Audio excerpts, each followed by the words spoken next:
मिलो दो चार लोगों ने चलो नहीं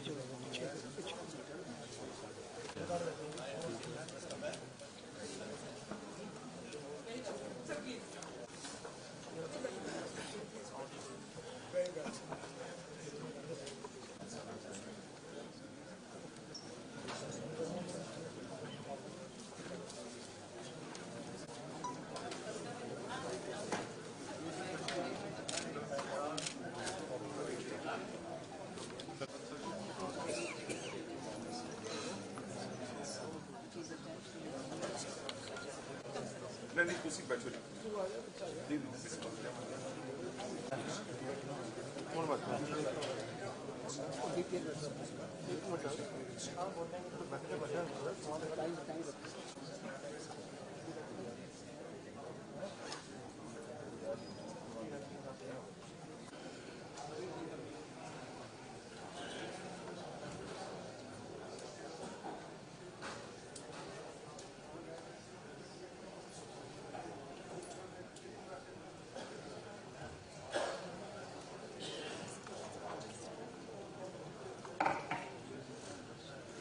May I, with the permission of the Governor, start the proceedings?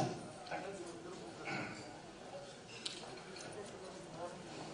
Honorable Governor of Punjab, Thakur V.P. Singh, establishing mosques, temples, gurdwaras, churches, attending the League of Nations, the Chamber of Princes. We are here today to celebrate the Leela was the Rajkumar and the Maharaja of Kapurthala was Lok Rajkumar.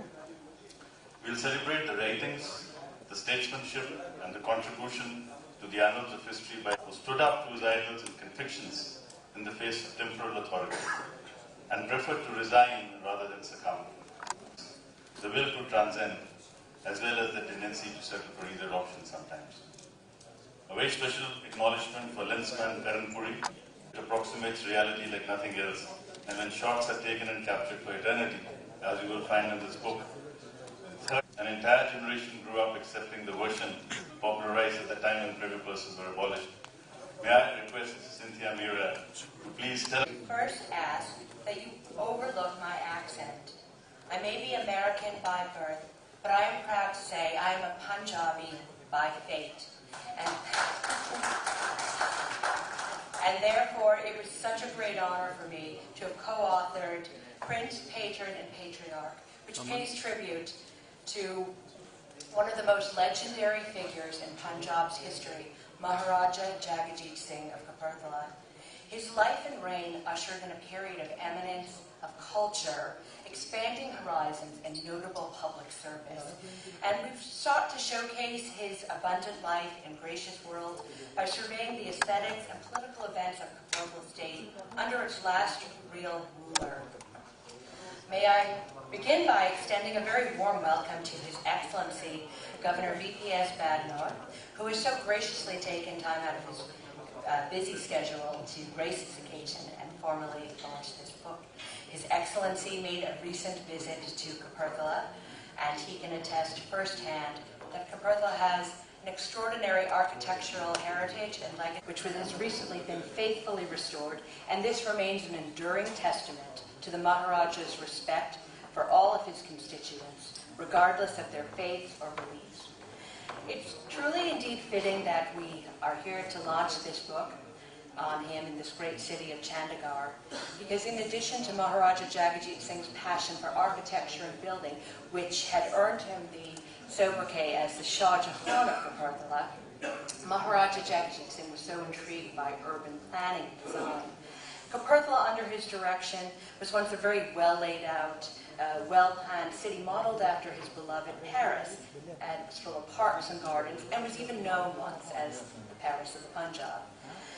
One thing I thought I'd just clarify right here is that there's a persistent statement that it still goes around that states that Maharaja Jagajit Singh gravitated towards all things French and spoke the language to make a political statement, an anti-British statement. There's no truth to that whatsoever. So we put that down in the book, and I hope we can finally put that rumor to rest. But he would have found Chandigarh absolutely transfixing with this grid layout and wonderful, copious open green spaces for the public enjoyment. He was such a well-known Francophile, and of course he would have approved of Le Corbusier, the French Swiss master planner, as Corbusier's chief architect. And I always look forward to a visit to Chandigarh, and I am so happy to be here at the Taj.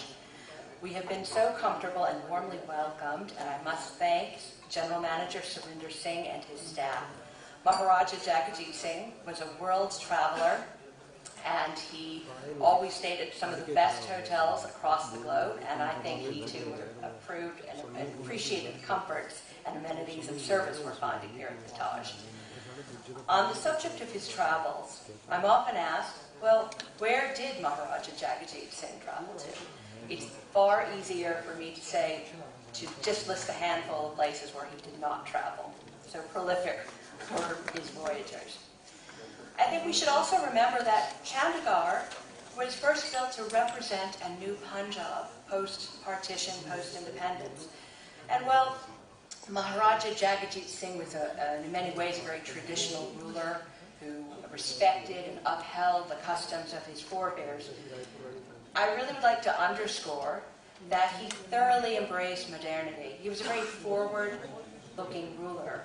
It's been very politically fashionable, or fashionable in general, socially fashionable, to try to portray the princely rulers as feudal and backwards, and that certainly does not apply to him and many others. He was not a man stuck in conventions. He very much knew that by looking towards modern advancements, modern ideas, and modern thinking, that in turn would benefit his populace and the welfare of the subjects. Now this evening, I'm very happy to say, pays homage to historic links of two of Punjab's most notable families, and it's such a great honor that Captain His Highness Maharaja Amarinder Singh of Patiala has also graced this occasion. The ties between both these illustrious houses of Kapurthala and Patiala date back for centuries.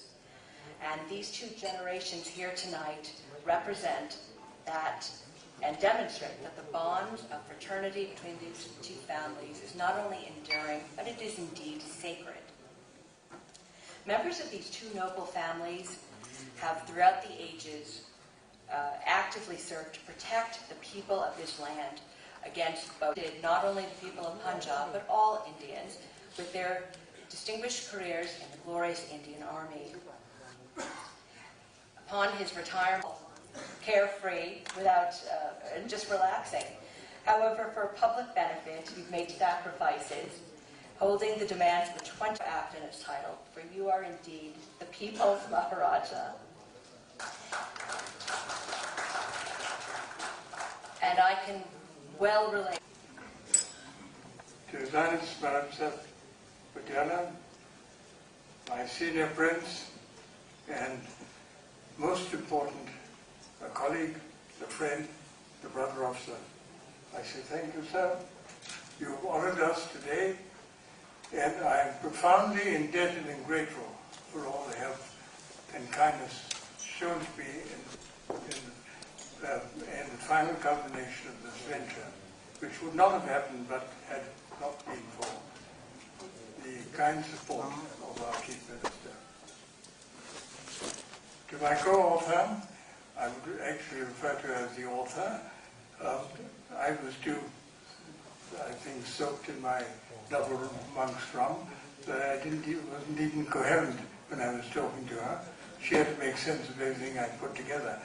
Anyhow, to her, to Cynthia, for her diligent effort and constant research.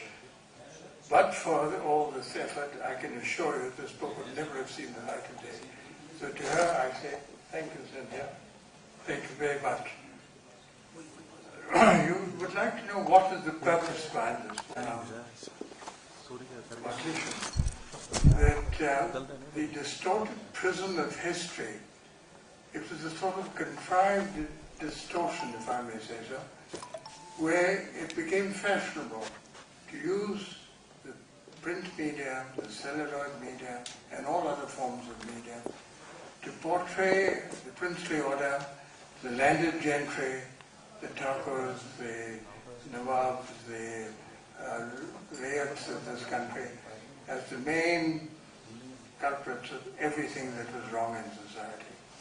And it took a man from the street to come out and defeat them all and restore balance. That's not so. It makes for box office hits, it makes for sales, it makes for publicity, but it is simply not true. How many people of that generation have told you what all princely India did, what all the Thakurs did, what all the small landowners did? There was patronage at every level, which accounts for the myriad of handicrafts, the myriad of other artisans which flooded the market with the popularity of Indian goods, which we are now trying to revive. But the great mistake that we made is that when you eliminated one set of patrons, nothing stepped in to fill that vacuum. Nothing can exist in vacuums. And therefore it was the Sarkar's job to step in as the next patron and carry this tradition forward. What we have lost irretrievably. It is now, if I may respectfully suggest, that we must learn that it is not fashionable to be poor. It's fashionable to be affluent, but with a rider. One of the enduring recollections that I have of a man of his stature, my grandfather's stature, was that His Late Highness, my grandfather, had the great ability of teaching not by pontificating, not by ramming something down your throat, not by saying, I'm saying this and that will hold good. No, he taught you by precept. In one particular occasion, which I always want to quote, was when I went to him with a complaint about a little staff dispute that had taken place between two communities in his own staff. And I told him that that was wrong. It should never have happened in his rule. So he just looked at me and just said, sit down.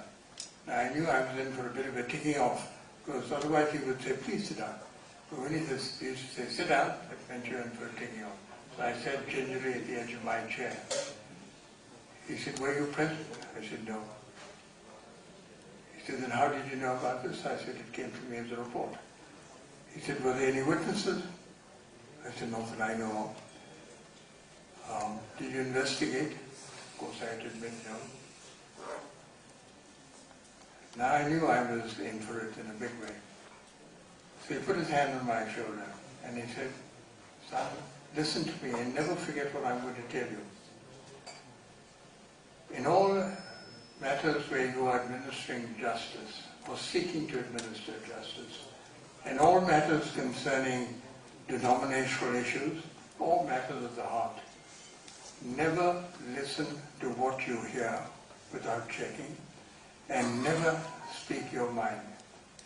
I've never forgotten those golden rules, because to me that was my basic training, and that's how we were brought up. So when I'm here and I have the privilege of seeing in front of me my former Chief of the Army Staff, General Malik, a great personality, Manpreet Babel, whom I look up to, and I've always looked up to, General Chardikla and other, and General Madani, who I've known for so many years, so many colleagues and people, who've been my peers, and my tutors, and my preceptors. I remember the way I was taught, and I try and follow their advice also to the extent possible. Now this, to me, may I request you all to join me in celebrating, as it were, a life lived to the fullest extent and beyond in many cases. It's not everyone who can do that. But if somebody is capable of doing it, I think it calls for a celebration. And for that, therefore, this is not a somber occasion. We're not mourning anything, we're not regretting anything that's happened, but we are celebrating something which can be a milestone for the rest of us. Now, before I conclude, I'd like to inject a little bit of levity into the proceeding by recounting a small story regarding authors. So with very great respect to many of the authors I see seated in the audience, please bear with me. It's meant in a light-hearted vein, and I hope you will take it as such. The story goes like this. There were 3 surgeons, very renowned surgeons, having a coffee break. So they were discussing their surgical preferences. So one of them says, you know, I like operating on people who write serious research work, scientific books, histories and stuff like that. So everybody said, what's so special about that? He said, quite simple, because they are precise, accurate and correct. Their tables are all correct, their totals are correct, the appendices are well marked, everything is in its place. You can't go wrong. So the ideal person to operate on. The second surgeon shook his head. He said, no, I like the chefs who have a sense of humor, who write middles, who light-hearted, not too heavy. So he said, well, that's nothing exceptional. He said, no, it is, because you see, agreed when you open them up, there's a little bit of muddle inside. Nothing serious, nothing that can't be sorted out if you make the effort. But at the same time, on our side, when we goof up and leave some bits and pieces out which we should have put back again, you can make a joke of it and laugh it off. They have a sense of humor. They may grimace of it, but they will accept it. So nothing very much. The third chap was having his coffee and looking out in the window. So they went to him and said, sir, you've been our instructor for so many years. Maybe you have a preference too? He said, yes, of course I have. And they said, well, what is this preference? He said, oh, I like operating on those who write ponderous prose.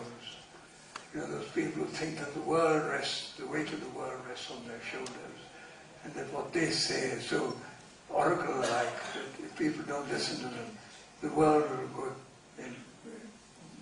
will be a much worse place than it is. And they really make us feel like a lot of nitwits. You know the type. He said, yes, but why do you want to operate on people like that? He laughed. He said, you know, you people haven't got the hang of it yet. You haven't got the hang of surgery yet. Because when you open them up, what do you discover? You discover they're heartless, they're gutless, they're spineless, and the heads and rear ends are totally interchangeable.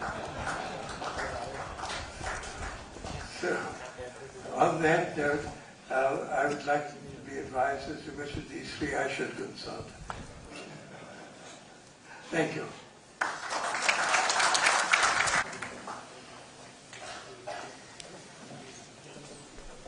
थोड़ा पीछे हट जाओ. Governor Sahab, Manat Sahab,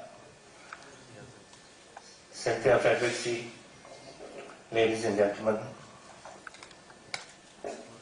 for me it's a great privilege to be here this evening at the launch of this book which Manat Sahab and Cynthia ji have written on his grandfather, Maharaja Jagjit Singh ji.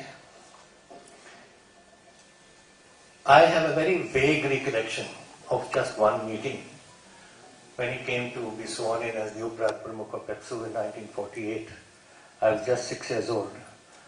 But I remember that I was called in to pay my respects, and then there was this smiling, kindly looking gentleman sitting there who gave me a hug and made me sit next to him. And I was just looking at him. I had nothing to say. And then I came to know later on as the years passed that it was Maharaj Sahib Kapurthala, Jagjit Singh ji. That time, of course this was much later, this was independence had come, but the 20s and 30s were the golden period, which they said, of Europe after the First World War. And it was then that some of the rulers, forward-looking, who wanted to take their states forward, visited Europe and visited the world to try and see what they could bring back to assist with Amongst them was Maharaj Jagjit Singh Ji of Kapurthala. There was my grandfather, Maharaj Bhupendra Singh. There was Maharaj Ganga Singh Ji of Bikaner. There was various states, Jodhpur, there was Jaipur, there were Bhopal, there were so many states that did this. And amongst them all, I remember later on in years, I used to hear from friends that it was Maharaja Bhupendra Singh who put Patiala on the world map. And it was Maharaj Jagjit Singh Ji who put Kapurthala on the world map. So it was those years which helped, and modernization in various states did take place, whatever the resources existed with them. And this book, which I've had the privilege of reading because I had to speak on it, so I thought I'd better read it before I speak on it. And Maharaj Sir was kind enough to give me a copy. It's a book in itself, it's history in itself. It's a pictorial history and it's a written history. And it's a type of history that all of us would like to read about. Not the textbook style, but the style of somebody who's involved in it personally. And that I think makes best reading. That's the way I write and that's the way I like reading too. See it. I think it's beautifully put together by both the author and the co-author. And it's something that will remain in your libraries as time passes. As far as Maharaj Sahib is concerned, I had never met him. I was a smooth young boy in school, and I got a letter one day from Sukhjit Singh, and it was the Sindh horse on top. I was wondering who is the Sukhjit Singh of Sindh horse. And I was about 14 then, and I think it was in 1954 you were commissioned, Maharaj Sahib, wasn't it? 54, and I think this is 54 or 55. Saying that now you're coming of an age and that you have to decide what to do with your life, and I would suggest to you that you choose the army. So I said, who is this Sukhjit Singh telling me to join the army, because I had already made up my mind to join it. But anyway, time passed. He never wrote Kapurthala, he never wrote anything, just Sukhjit Singh. So then time passed and I was selected and I joined the NDA and I got another letter. And by that time I'd found out who he was, and he wrote me a very affectionate letter telling me how happy he was that I had joined, and that he was looking forward to, I think he said Skinner's Horse. I said, I'm not going to Skinner's Horse. I'll go to my own regiment, my family regiment. And that's how life went on. I met him much later after I was commissioned. And then, that for the first time, we corresponded, but we never met. But for me it was a great pleasure too, because our family history goes back to a long time. I don't know if any of you know this, but the founder of Patiala was Baba Aga Singh. Patiala is named after him. And his contemporary was Baba Jassa Singh, the head of the Ahluwalia Misl. And it was Baba Jassa Singh who baptized Baba Aga Singh, and his son Baba Sardul Singh, and his son Maharaja Amar Singh.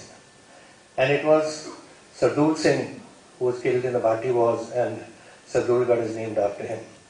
And of course later on Maharaja Amar Singh. So 3 generations were baptized by his family. So our association goes back, in my case, to 12 generations. And it's a great honor for me today to be here, to be part of this function, where he is honored as great-grandfather in such a nice manner.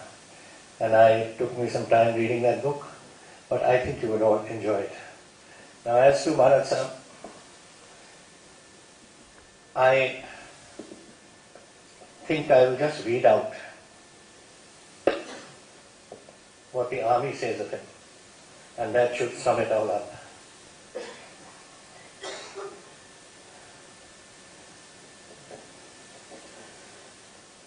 Lieutenant Colonel Sukhjit Singh's actions at Shakargarh and Malakpur, 10th-11 December 1971. During the Indo-Pak War 1971, Lieutenant Colonel Sukhjit Singh commanded the Sindh Horse in the Shakargarh sector. His regiment crossed the international border on the night of 8th December and were deployed west of Naina Port. On the 10th December at 16:30 hours, the enemy launched a powerful armor attack on the regiment under cover of intense medium artillery and heavy mortar fire. The Indian faced the assault with great courage, and Lieutenant Colonel Sukhjit Singh distinguished himself in the ensuing battle. Unmindful of his safety, he took position in the most threatened sector and directed his tanks with great courage and skill. Unmindful of heavy shelling and tank fire, he opened a cupola of his tank to direct fire of his tanks effectively. Due to his inspiring leadership, the enemy attack was beaten back without any loss to the regiment. The enemy lost one tank in this action. On 11th December, Lieutenant Colonel Sukhjit Singh led an outflanking move to trap the enemy tanks at Malakpur. While he moved from the south of the road Naina Kot, Noor Kot, one of his squadrons kept the enemy engaged frontally. During this move, his force came under heavy medium artillery and mortar fire. The enemy tanks also opened up from well-prepared positions. However, Lieutenant Colonel Sukhjit Singh remained completely unruffled. He maintained pressure on the enemy and succeeded in destroying 8 tanks and capturing 1 officer, 2 junior commissioned officers, and 2 other ranks. Throughout this action, Lieutenant Colonel Sukhjit Singh displayed exemplary leadership, outstanding courage, and firm determination. He was awarded the Mahavir Chakra. It is remarkable that his regiment earned the battle honor Malakpur for exceptional performance in this action. I think that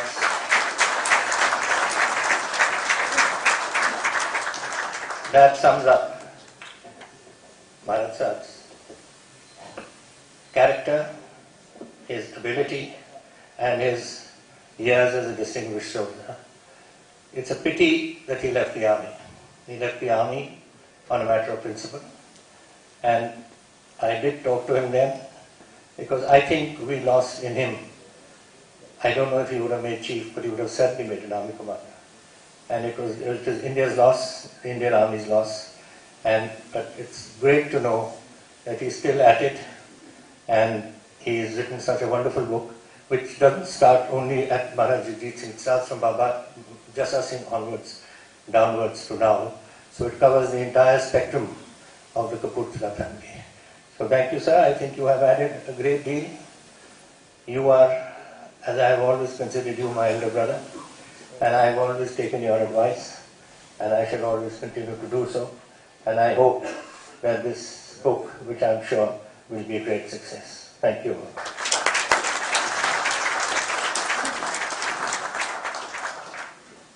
Thank you very much, Honorable Chief Minister, for having spoken so well and for having mentioned the order of merit which Land Maharaja's Jagajit Singh. He is there with us today to launch the book Prince, Patron and Patriarch. May I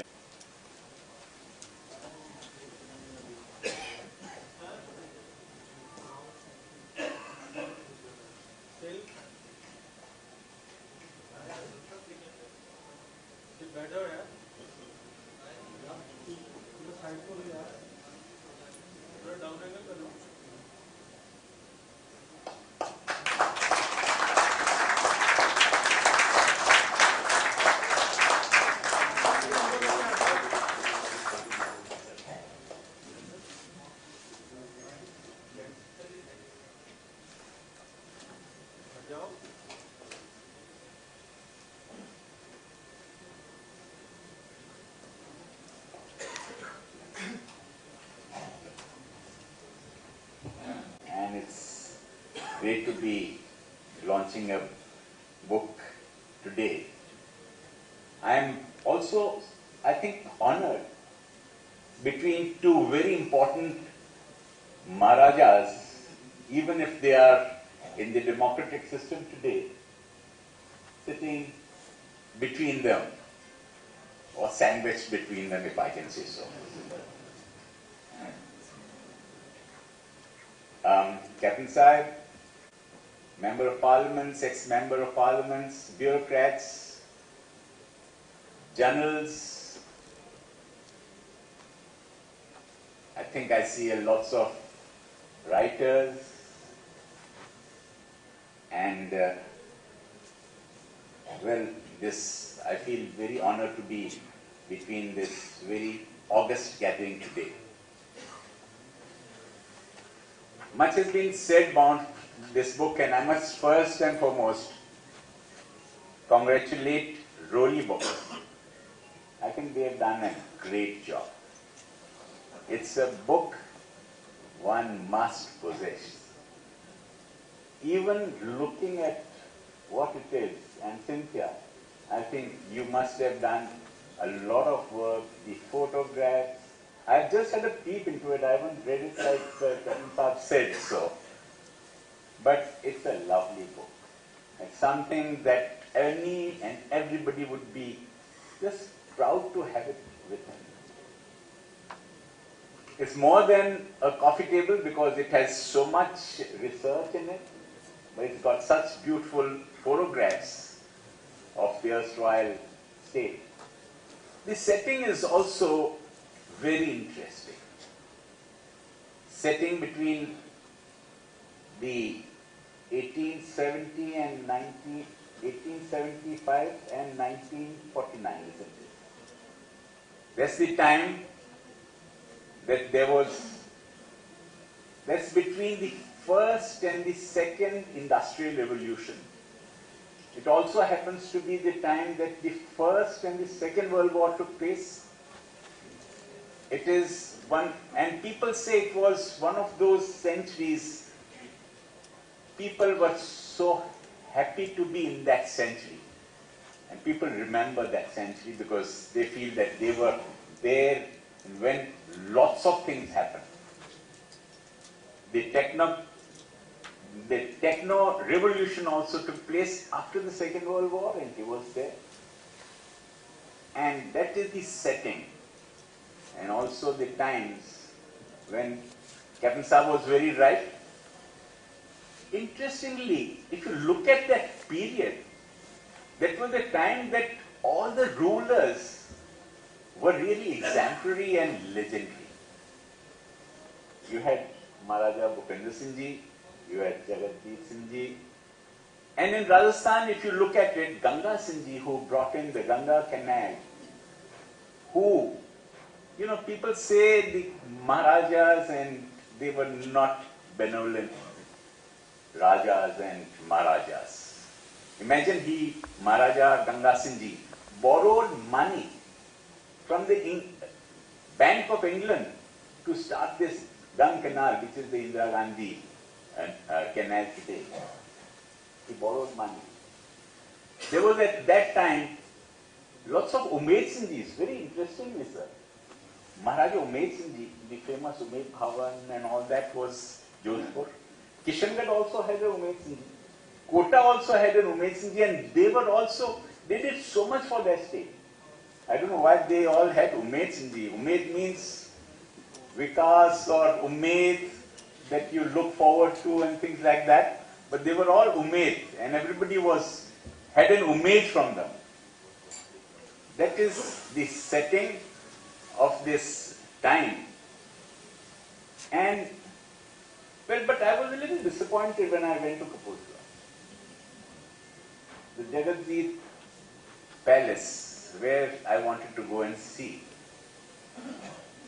A school is there, and a school which is a Sainik school. They don't have enough money to look after that palace. I don't know if we can do something about it, Captain Sir. Very interestingly, all these Maharajas, there was a privy purse, and there was a time that these Maharajas felt that this privy purse is going to make them go, they should have no difficulties. But with the times and the inflation taking over, that privy purse really shrank. And lots of time, I think it was a blessing in disguise that this privy purse went. And when it went, these people realized that what do we do now? And that's the time that all these beautiful palaces, at least in Rajasthan and many places, turn into hotels. And they got, I think, 10 times more money than what the privy purse was really giving them. But what really surprises me is, and well, I've been here about 2.5 years now, that the benevolence of the Punjab states. They gave everything away. They didn't have to. They gave away. There is an NIS in the palace at Patiala and many other things. In Kapurthala, they gave that beautiful palace for a school, when the other Marathas did not. And talking about what His Highness Sukhjit Singh Ji was saying about the distorted history, and I think he's very right. If you realize and if you see the times that if these feudal laws were that unpopular, they would be sometimes, today, they are so popular. In the sense, in 1952, the first election that took place, and if you count the numbers of the feudal Rajas and Maharajas who got into the parliament and the state assemblies, became chief ministers, and whatnot. It was their popularity and their benevolence that made it so. But they accepted democracy in such a nice way that is also history in sorts. Pradhan Mantri Narendra Modi ji was talking very rightly, and I think he very rightly said that when he was speaking on Sardar Vallabhbhai Patel, that these were the princes who gave up and accepted democracy, and whatever they had got for generations, they gave it up so nicely, without any bloodshed, accepted the democratic systems and the Indian system. And I think it never happens like that you give up what has been earned, not just by the sword, and you give it up just because the systems were changing. And when it changed, they gave up, they accepted democracy. And they fought the elections and won also. This book is history, and I feel that it's been launched very rightly, and I was a little worried because the last couple of times Captain Saab wasn't well and he could not attend the Military Lit Fest. The Military Lit Fest is also something like that, where lots of books are being launched, have been launched, and I must say and congratulate you, sir. It was just a small little idea that came from you, but you have taken it forward in such a nice way. And the General speaking on that day, General Surinder, he said that the governments come and go, but we must have this annual feature every year, and there must be some sort of a corpus. I also wanted to tell him that I am also sitting here, the governors come and go also, but we must have this going on. We should have this corpus so that it continues, and books like Brigadier Saab's books are launched in that Lit Fest every year, and it grows, and I'm happy to see General Shergill here, who has done such a good work, and his whole team at the Lit Fest. I must also take this opportunity and say that when I came here about nearly 2.5 years ago, we also started and wanted to have some sort of a relationship which has been there for centuries between Rajasthan and Punjab. And you also claim that your ancestors came from Rajasthan. So you had this chair in the Patiala University where it's called the Maharana Pratap chair, where how Guru Gobind Singh Ji travelled lots of time to Mewat, He had the same difficulties that Maharana Pratap had. He followed the same principles and same way of fighting, the same way, because the adversaries were so much mightier than them, and the inspiration came from Mewar in many ways and Maharana Pratap. So I think we must continue that in many, many ways, and we have the finance minister. I hope he is listening to all this and going to give some money there as well. In the end, I'm very happy to be with you all this evening. Thank you very much.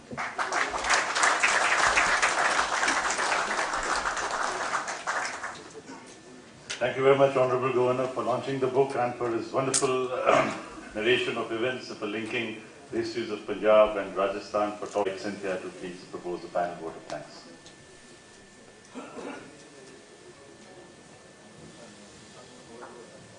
देख ला कोई गड्ढा mic ला दो अपना पीछे mic पीछे करा दो बंदा फड़ ले यार Can you come for a short sound bite here, sir?